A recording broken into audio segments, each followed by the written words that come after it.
Husqvarna come in, they're going to start setting up some mowers today, tomorrow. So that's going to be interesting to see how they're going to help us.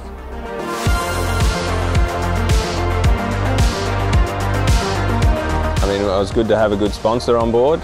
I was sceptical a little bit about some of the mowers that you just wanted to put out here.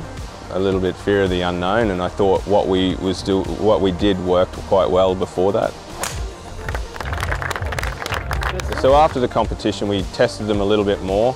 When he saw the results, after a while, he was very, very happy about it. So after that, he was very interested to do more with Husqvarna and bring more robots on the course. You can't argue with how clean it keeps it. Say we get lots of rain and the fertiliser's kicking in, and every time we cut we have to blow rough after it and it takes ages to do everything. Like now, this thing, you don't have to do that.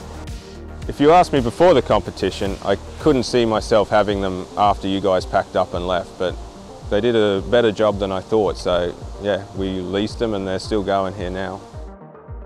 They're cutting all the time, and they don't have any grass leftovers, so it's always clean around the clubhouse and in the roughs that we are using the robots. And they are quiet and they protect the environment.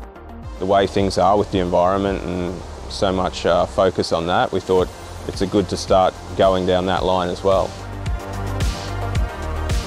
And they're working all day and night, so we save a little bit of hours so our greenkeepers can do other important things. So even with our course managers, is that we're going to have more of those larger ones. The future is to bring robots to the golf courses.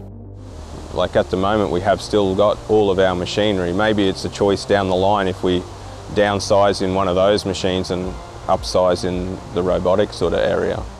Other course managers asking me and Craig how they are working. Our answer is that try it because it's very good.